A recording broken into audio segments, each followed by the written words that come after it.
Ciao ragazzi, benvenuti alla nuova puntata del Sir Pod. Il nostro ospite d'onore oggi è Antonio Gallarato. Ciao Gallo, ti chiamo? Gallo, Gallo no, ti mi chiamo. chiamano Gallo, quindi da una vita. Di Real di Gallo però, Il perché vero adesso c'è Gallo. questa roba del Gallinari che ha un Noi po'... siamo arrivati prima di Gallinari. Esatto, Cioè. molto prima, adesso questo personaggio di secondo livello che ha un po' usurpato, ma diciamo che il vero Gallo... Che poi 88 pure lui. È l'88 88 pure lui, sì, come me. Quindi sono due galli 88. Fantastico. Veramente. Oh, tra l'altro anche lui fa il podcast, si chiama, col nome più geniale di sempre, a cresta alta, Sì, perché chiaramente. lo fa col fratello più piccolo. Sì.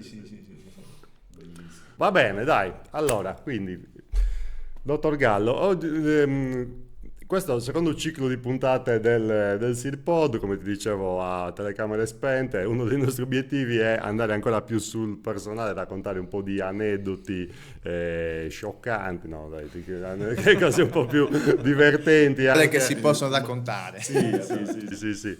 Perché di quelli che non si possono raccontare ce ne sono tantissimi, però dobbiamo cercare di distillare, insomma, quello che, insomma, cioè, evitando gli arresti, cose di questo tipo. O denuncia.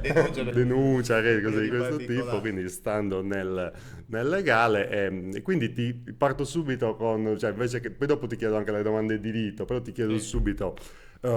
Qual è, se tu pensi alla tua vissuta nella pallacanestro Nuoro, la prima storia che ti viene in mente che dici, cazzo, quella cosa lì che era successa quel giorno, me la ricorderò a vita. Beh, una domanda subito a Sì, bruciapelo. adesso prenditi quei 10 minuti per dire, questa non la posso dire, questa non la posso dire. No, beh, io ti devo dire la verità, a me è una cosa che poi mi sono portato avanti anche dopo, no?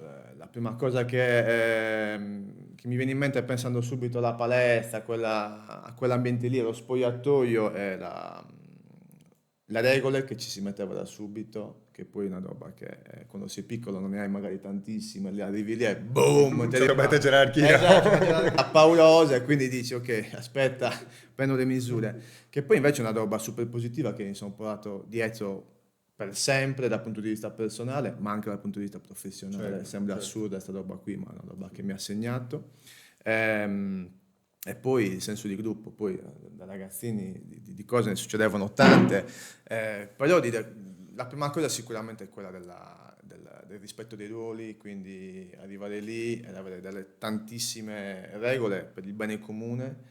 Quella è una di quelle cose che proprio mi ha segnato da subito, ecco. Tu quando hai iniziato giocavi con ragazzi più grandi subito o eravate una squadra No, rossa? io ho iniziato Gen Argento addirittura, io sono l'ultimo forse che ha giocato con la Gen Argento perché dopo noi, dopo il mini basket che c'ero io, Alberto Breu, si è sciolta la società, Sì. quindi sono stato l'ultimo Gen Argento forse.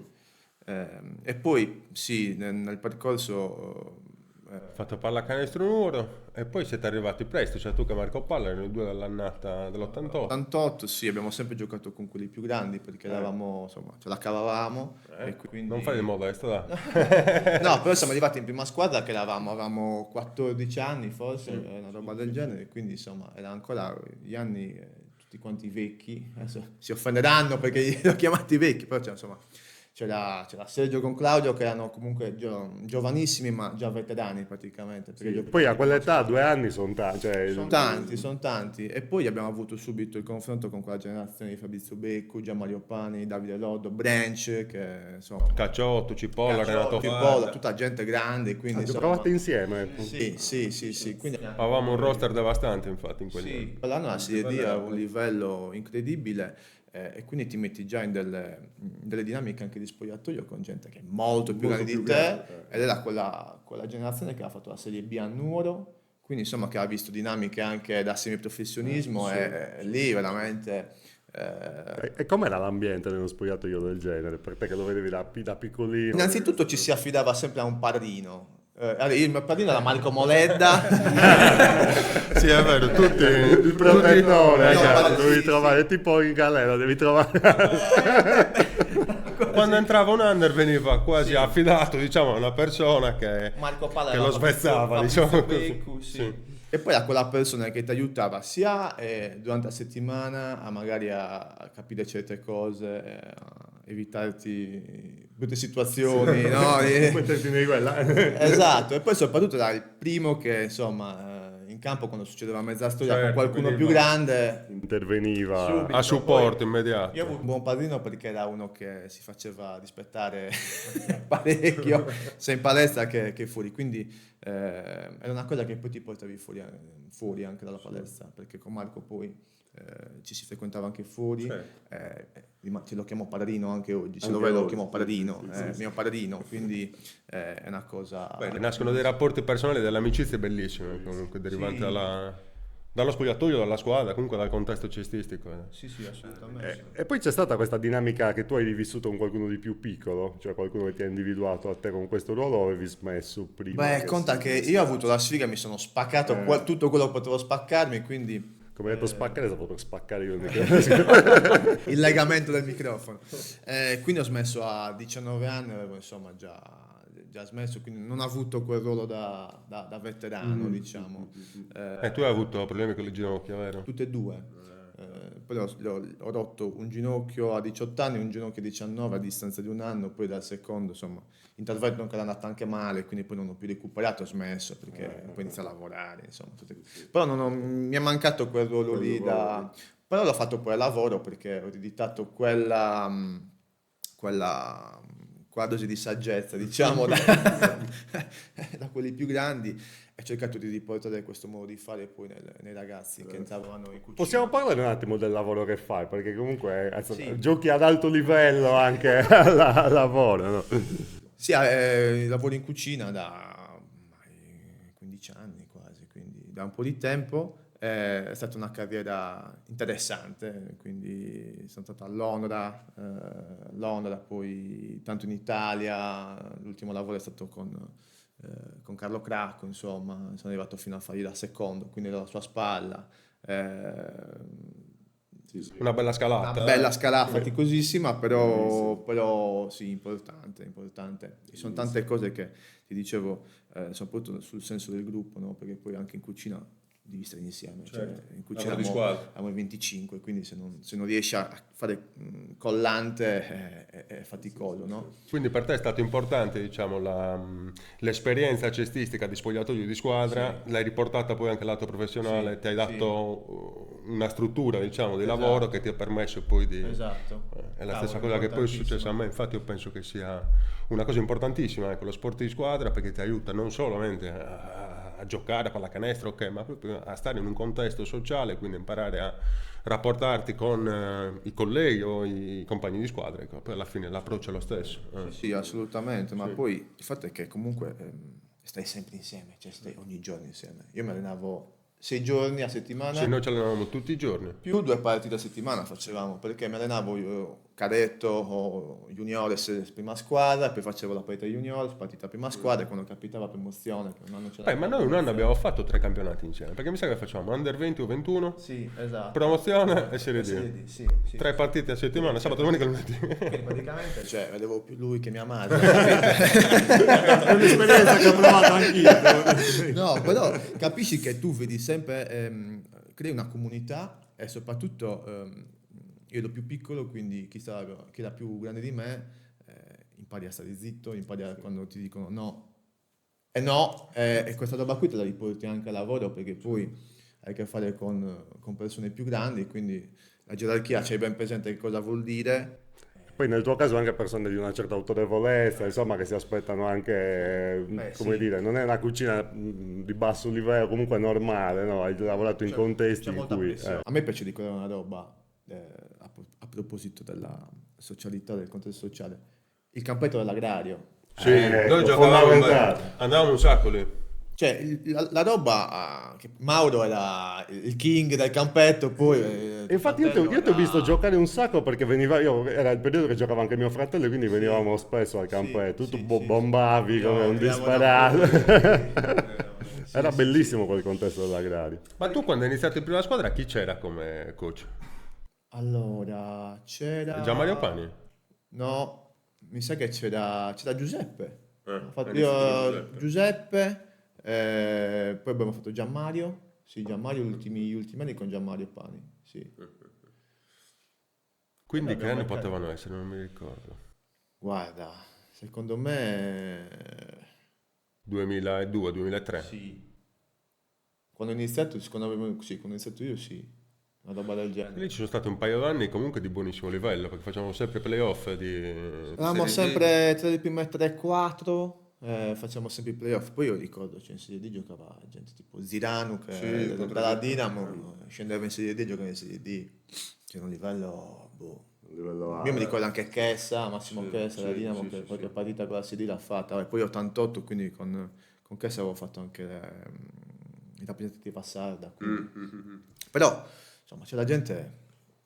Volevi dire qualcosa legato al Sì, concetto al del campetto, perché sì. era un modo di responsabilizzare qualcuno. Cioè, io mi ricordo, spazzavamo, compravamo noi le rettine, facevamo manutenzione. Cioè, Il posto andava comunque tenuto in ordine. esattamente. Perché io ricordo ancora che Giuseppe ci concesse di fare questo campetto, andammo lì a far mettere i canestri, tracciare le linee. Però quella roba, tenetelo bene. In ordine. Eravamo un gruppo gigante che andava lì ogni giorno. Ma io ricordo che andavano anche, insomma, gruppi di ragazzi Sì. ma stavano lì negli spalti a guardare, non giocatori. Esatto, si era creato un contesto bellissimo. Infatti, io me lo sono ricordato quando abbiamo detto dobbiamo fare la puntata con Galla. Allora, la prima cosa che mi è venuta in mente avevo associato subito a quell'immagine dell'agrario. C'è la gente che giocava a carte, c'è la gente, c'era proprio un modo un luogo per stare insieme. Poi era bello perché finivano di lavorare quelli più grandi e li vedevi macchina ferma, boom, scendevano anche loro e facevano 2 tiri dopo lavoro. Però era veramente un modo di responsabilizzare i ragazzi anche giovani, piccoli. Mauro veniva con lo scooter. Sì, tutti- sì. Anche lui ha smesso molto presto, anche lui per problemi alla spalla. Peccato anche. Sì, Anche sì, lui era un sì, sì. bombalolo, Esatto, sì. Aspetta, questo discorso degli infortuni, no? Entriamo in un argomento un po' più doloroso purtroppo, no? Come a livello psicologico, tu come avevi vissuto questo discorso degli infortuni? Perché comunque adesso, a parte le cazzate, comunque eri proprio forte, nel senso c'eri un momento nel quale c'era questa sensazione che potessi fare una carriera veramente spinta e poi c'è stato questo discorso degli infortuni. Sì. A livello psicologico come l'avevi vissuto? Ma il primo lo prendi come qualcosa che può capitare, della serie che comunque sei predisposto al fatto che ti puoi far male. Non è mai bello poi perché quando succede subisci l'intervento, eccetera, poi 18 anni comunque... Immagino che una trafila lunga. Sì, sono 6, 7, 8 mesi, quindi... E poi recuperare non tanto fisicamente ma psicologicamente. Io infatti poi gli ultimi anni tiravo molto più da fuori perché comunque non avevo ancora smaltito la paura di prendere e entrare in penetrazione, comunque hai dei rimasui psicologici.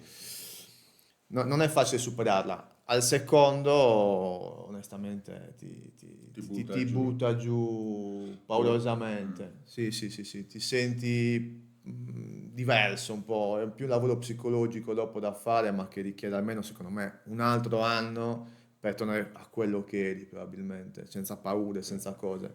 Non è facile. Poi, dal mio punto di vista, è stato un bene perché poi ho iniziato a cucinare, perché altrimenti non avrei saresti cucinato. andato, No. sì, Perché sì. poi sono partito fuori a Torino, avrei continuato a giocare, poi magari fuori inizi a prendere qualche soldino, qualche rimborso, qualche cosa, magari fai un po' di cose e non avevi fatto niente. Quindi è stato un po' anche la salvezza della serie che comunque poi ho intrapreso Ti sei un'altra messo sul lavoro a strada livello e mi è andata bene, serio. capito? Però non sono arrivato in Serie A adesso, diciamocelo, però però dico, Giocava era a un buonissimo livello. una bella carriera, magari si poteva Si pensare stava, di fare, sì. Cioè, un po' l'obiettivo te lo metti quando sei giovane, certo. cerchi di Comunque ammiri a quello. dopo un infortunio di quel tipo, ma se guardiamo anche a alti livelli, NBA, ok, Esatto. difficilmente tornano come Ancora erano oggi. prima. Cambiano il modo di giocare, c'è un giocatore che è comunque intelligente, che è forte, cambia il modo di giocare, si adatta alla situazione, però l'esplosività che avevi un tempo e la resistenza al contatto. Peniardo, Di Rose, Grant Hill, cioè Non ce l'hai. Per Di Rose forse per eccellenza, il giocatore con più frequenza a passo in assoluto, il più esplosivo, è tornato fortissimo sì, ma non quello che era un tempo. Anche Gallinari, Anche Gallinari. non è quello di un tempo. La tua esperienza invece, perché anche tu hai avuto un infortunio. Stesso infortunio, crociata anteriore e menisco mediale. Il mio problema, per esempio, tolto i 6 mesi preoperatori e i 6 mesi post-operatori con un impegno devastante perché io lavoravo 6-8 ore al giorno su una gamba per riuscire a recuperare e comunque non sono tornato esplosivo come era un tempo. E soprattutto quello che diceva Antonio, il discorso mentale. perché io quel dolore del giorno insomma che mi sono fatto male non lo dimenticherò mai, e comunque mentalmente sei condizionato. E l'ortopedico che ha seguito me, che penso che sia lo stesso anche che ha seguito te, comunque lui diceva il 50% di un infortunio è la testa, quindi è riuscire a dimenticare qual è la gamba durante il gioco, qual è la gamba dove hai avuto poi quell'infortunio. Sì. Non è una passeggiata, cioè è un A infortunio livello, abbastanza- a livello professionistico, infatti, penso che ci sia un lavoro di affiancamento molto più profondo a livello psicologico, immagino, no? Soprattutto negli ultimi anni. Ma sono sempre affiancati da un psicologo loro, quindi cioè, ad alti livelli c'è proprio la Ma secondo me gli infortuni vanno gestiti così per forza, per un discorso che comunque un giocatore che è giovane, tu avevi 18-19 anni, 18 quando, anni, ok, sì. mentalmente ti rompi a 18, ti rompi l'altro ginocchio a 19, praticamente fai 2 anni e mezzo fermo, e anche mentalmente riuscire ad avere comunque quella grinta di tornare, che ci vuole una voglia pazzesca per riuscire a recuperare. Comunque. Poi più che altro perché il campo è una questione anche di feeling oltre che di condizioni fisiche, quindi poi ti manca, stare 2 anni fermo ti manca poi quel feeling, Ti mancano proprio le dinamiche di gioco. Sembra che, non che dico che hai dimenticato, però intanto arrivi un po', sì. non dico impaurito, però metti un po' questo aspetto, no? Ho paura di farmi male, quindi come diceva lui, ho cambiato modo di giocare, non penetravo, iniziavo a tirare di più. E poi comunque ti mancano 2 anni di gioco, c'è poco da dirci intorno, quindi di conoscenza dei compagni, dei giochi, degli schemi, la crescita, la maturità che si raggiunge poi negli anni viene un po' a mancare, comunque ti mancano 2 anni. Sì, assolutamente. Vabbè, usciamo da questa dinamica dolorosa, che se no ci spezziamo il cuore oltre che il ginocchio. Quali sono i 3 giocatori più forti con i quali hai giocato con o contro? Io poi a me piacciono i tiratori, quindi già Mario Pani era una roba, Bombardiere. cazzo, cioè, ma è allucinante, era un 10 su 10 fisso da 3, era una roba allucinante. Claudio era un bel Talento giocatore, assurdo. talento pauroso. Beh, ti ricordi un anno in C2 aveva fatto qualcosa come 16-17 punti in 2 minuti finali? Cioè lo marcavano in 5, lo marcavano in 5, ha segnato praticamente a poco dopo centrocampo la bomba per vincere. Marcato in 3 o 4, cioè una roba bestiale. Una fase on-off, gli si sono abbassati gli scurini. Sto qua quando cliccava potevi buttargli giù le bombe, cioè lui segnava, ti segnava in testa in tutti. Io venivo messo in campo per difendere, generalmente sul loro più forte, e in allenamento marcavo Claudio.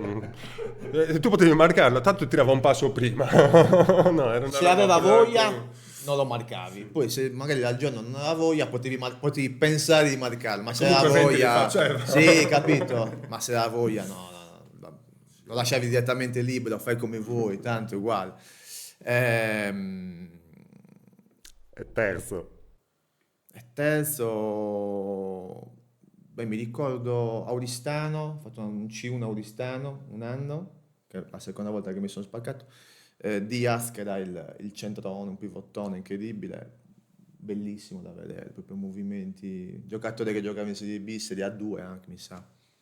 Un certo Una livello. bestia, sì, in Quando C1 ne entri- faceva 20 di media in C1, allora boom, 20, 25, 20, 25. Lì poi inizi a vedere non solamente tecnici, cioè giocatori molto tecnici, ma anche atleti di un certo livello. Sì.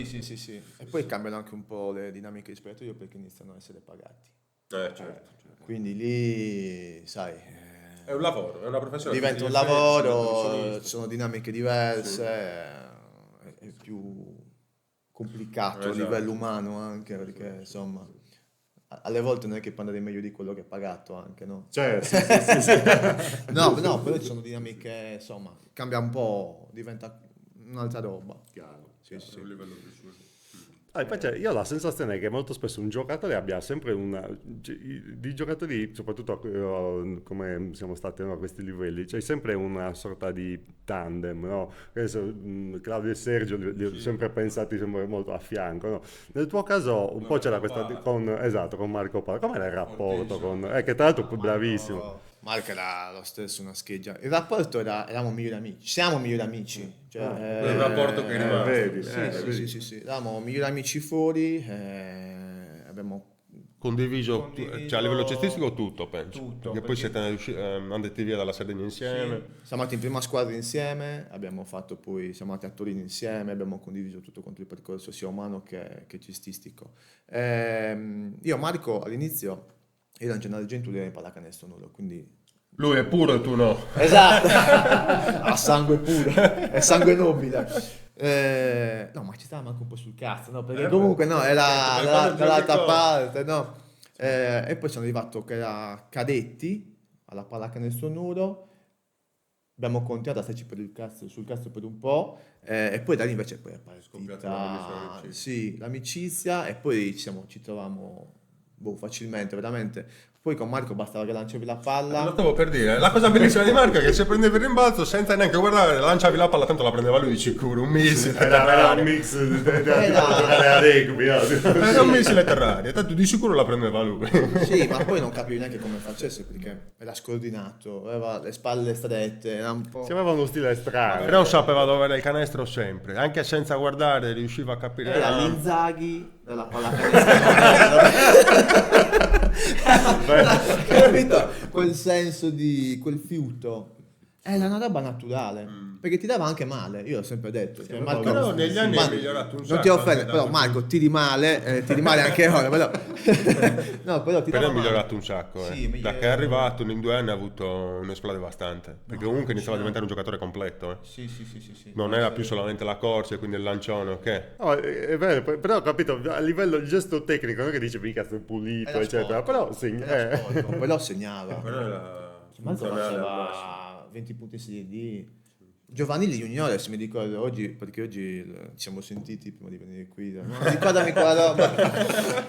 Racconta di quella partita contro il Sant'Orso là che tu ne feci 45 e io 40 a te. Cioè tipo faceva 40 punti, Una capito? roba- In pick and roll e basta. Quindi cioè, era una roba che ci trovavamo. avevate fatto 90 punti in due. Sì, Una roba così l'abbiamo fatta anche io e Claudio. Tipo lui Sì. 49 o 47 o lui 51 o 49. Sì, sì. una roba, sì, mi sa che c'era Vincenzo e Lucia in panchina con noi quell'anno. Forse eravamo juniores, una roba del genere, contro il Sant'Orso. Vabbè, Prima del nelle campionato. giovanili è più cioè, non è che più gestibile, dico, è difficile avere un gruppo di 12 ragazzi che sono tutti allo stesso livello. Quando stiamo parlando di 16enni, 15enni.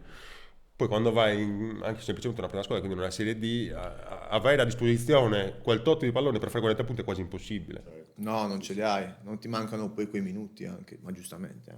Ma noi quando abbiamo giocato insieme in Serie D abbiamo avuto più di una volta dei roster dove eravamo 12 giocatori che potevano tranquillamente partire in quintetto. E là comunque te la sudi, il minutaggio, il posto te lo devi sudare. Guardia, eravamo 6 guardie. Sì, Lui, Claudio, io, Marco Pala, Cipolla, Fabrizio Becco, anzi poi Fabrizio non giocava molto play. Però per esempio anche Cacciotto giocava a play, ma in realtà è una guardia pura. Sì, sì, sì. Cipollone che non ti dà, Giovanni Bacchita. Sì, Giovanni. Cioè le squadre lunghissime, veramente, lunghissime anche una da cosa gestire. esatto. Poi secondo me dovevano essere, io non mi rendevo conto, non Della avevo difficoltà, la percezione no, di è gestire quel difficilissimo. gruppo di giocatori. Però chi allenava, cioè secondo me eravamo veramente pesanti anche alle volte, no? Perché comunque c'erano ma pesanti in senso buono, cioè pesanti nel avevamo senso voglia, a personalità di tutti, no? Perché poi cioè, tutta quanta gente che magari ha fatto un minuto in Serie B o comunque ha sempre stato abituata a giocare, e poi arrivavamo noi che eravamo giovani, quindi andavamo a 1000 all'ora, c'avevamo lo scooter al posto delle gambe e quindi volevi giocare. Comunque non era facile da gestire, non era facile. Sì, ma infatti il ruolo dell'allenatore è un ruolo abbastanza delicato e quando hai tanti giocatori di un buon livello comunque diventa, non dico difficile, però devi riuscire a gestirli bene durante l'anno, se no rischi di perdere qualcuno per strada, o comunque Sì. Poi io non- cioè- fare bel gruppo è importante. Quindi Poi era un gruppo incredibile. Io mi sono divertito Sì, ci sono divertito tantissimo, perché poi umanamente erano tutte quante persone che fortissime, bravissime, sento ancora oggi, cioè, ogni volta che vedo qualcuno cioè, ti metti la birretta. Ma è quello che dicevamo, adesso non ricordo quale, forse la puntata con Branciforte, cioè io tutte le amicizie sono derivanti dal mondo della pallacanestro, anche quelle più strette. Sì. Però anche quelle persone che hai visto magari poco in palestra ti rimangono, cioè nella vita di tutti quanti i giorni, conosci una persona per il lavoro, magari un incontro di 6 mesi, non ti rimane così. Dalla pallacanestro anche gente che magari rimane poco in palestra, però hai condiviso quasi la tua intimità, spogliatoio, cose, Sì, anche per sì, poco tempo, ti rimangono come io vedo una persona che ho visto in palestra per 2 mesi, 3 mesi, la vedo, sono contento. Cioè, proprio. ti fa proprio piacere. Sì, ma proprio mi scoppia il cuore, no? La serie. Bellissimo, è bellissimo. Questo aspetto penso che sia importantissimo, forse anche più proprio dal lato tecnico. Beh, è impagabile, poi alla fine, esatto, cioè, nel senso, a questi livelli qua è chiaro che può uscire il giocatorone che poi può diventare, però alla fine quello che ti rimane davvero sono queste cose Sì. qua, no? Questo è il vero motivo per cui è L'aspetto impagabile umano. l'esperienza, L'aspetto umano. e queste per tutti, a prescindere dal livello tecnico. Poi c'era anche da dire che in quegli anni lì noi avevamo un modo di allenarci che era molto intenso, quindi comunque anche durante gli allenamenti rischiavi magari un colpo per sbaglio, ok, comunque rischiavi un po' di inclinare il rapporto, ma finito l'allenamento più amici di prima, più legati di prima, nonostante comunque... Ma poi quando sei piccolo, il bello è che la partita è la partita, cioè tu alla fine non è che distingui, non è che hai quella professionalità per dire questo è un allenamento, questa è una partita al campetto, questa è una roba. Cazzo, giocavi, esatto, giochi sempre lo stesso. Ma è capitato quando noi andavamo, nel periodo estivo andavamo molto a Montegurtei, no? Per fare partitelle tra di noi. A me è capitato per esempio di avere una discussione con Claudio, che è un caro amico, e poi ripensandoci diceva, siamo due coglioni, che cazzo stiamo facendo, sei ad agosto, non ti stai giocando niente, eravamo lì per divertirci, però la testa... Perché la roba poi era anche propedeutica della serie, andavi al campetto d'estate per migliorare, per arrivare al campionato dopo, e infatti io ricordo che lo switch che abbiamo avuto noi juniores, per esempio la mia annata 88, era proprio l'estate che abbiamo fatto all'agrario, l'anno dopo... Sì, il campetto è troppo importante, l'estate è troppo importante. Proprio esplode, abbiamo vinto un sacco di partite, eravamo in semifinale regionale, ci avevamo proprio rotto il culo, lo posso dire. Sì, L'ho sì, detto, sì, vabbè. esatto. Però dico, pauroso, ci serviva poi, eravamo proprio agonisti. Ma parlavamo adesso, qual è il giocatore che ti dava più, come dire, quando ti dicevano marca lui, dicevi, cazzo, oggi torno rotto.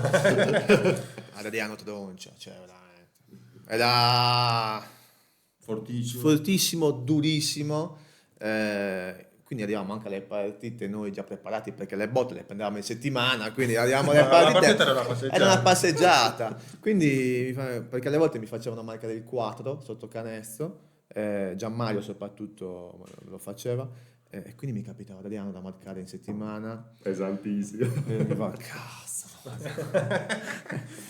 Ma io Davide Loddo, che è più alto, però cazzo.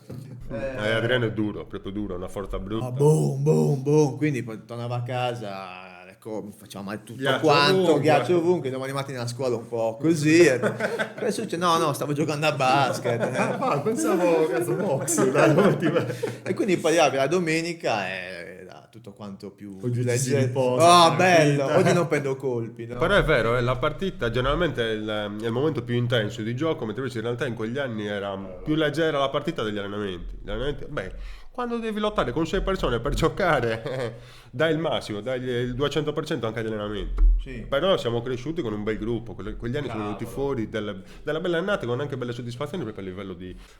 Ma questa è una roba che anche nel lavoro, per esempio, se tu c'è un team super competitivo, no? Comunque dai il massimo. Sì, il livello è sempre alto, non hai mai dei cali di tensione. Cioè, appena quando vedi che c'è un team che sono 2 persone di alto livello e gli altri basso, poi il team si livella verso il basso, perché quelli che sono bravi tendenzialmente si siedono perché dicono vabbè, ma comunque La tanto tendenza è quella vero. sempre sì. Anche al lavoro è una roba Alla fine che per tenere succede. il gruppo di alto livello le persone che non danno il massimo eccetera le devi comunque un pochettino far Sì. tutto, O crei dei contesti che le portano, che le riescono portano a farli uscire. Sì, sì, esattamente, che alla sì, porta, sì. no? Che ci metti anni per questo, Sì, sai sì. meglio di me, però Sì, devo dire, sì. ci metti anni a costruire questo tipo di mentalità. Però questo ti aiuta, cioè a me ha aiutato per esempio a Anche a me cercare un sacco. di costruire questa mentalità nei posti dove ho lavorato. Esatto. Allora, a proposito di mentalità, come mai? Allora, è una domanda che io solitamente faccio all'inizio, qui adesso siamo quasi in chiusura, però ci tengo a farla.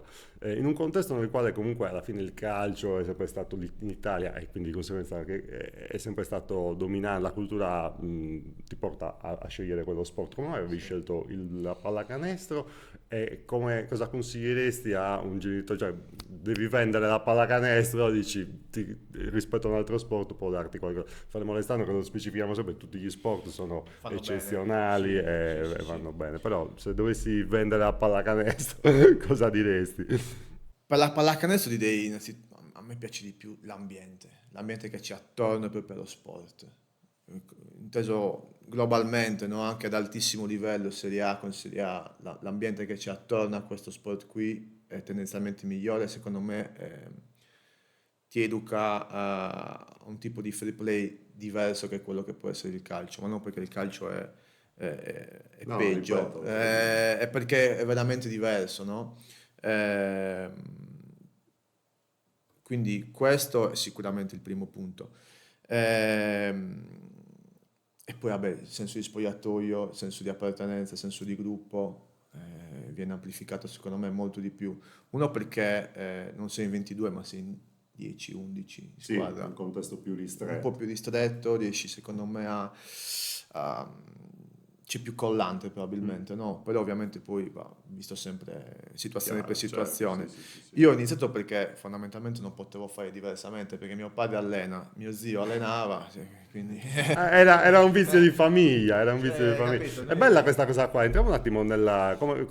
perché come dire, è raro, no? Che alla fine la persona inizia a fare uno sport e il padre in realtà è lo zio, insomma, cioè di famiglia ci sia questo legame. Per esempio, mi pare anche nel caso di Dattome ci fosse questo discorso qua. però che è il una padre società, era- padre, no, no, Penso che sia o che fosse all'epoca il presidente alla insomma, comunque il Palatome, comunque era una palestra. una società attorno come si vive questo rapporto? non sempre familiare? bene, non sempre bene, perché comunque tu finisci la partita, poi torni a casa, se ti hai sbagliato qualcosa, Viene analizzata la partita in capito. qualsiasi momento. In qualsiasi momento ti viene analizzata le cose che hai fatto male, no? Quindi alle volte è una cosa positiva, alle volte magari da ragazzino ci litighi perché no, ti dà fastidio che ti venga sempre... da noi poi si respirava a pallacanestro praticamente sempre, quindi tutto il giorno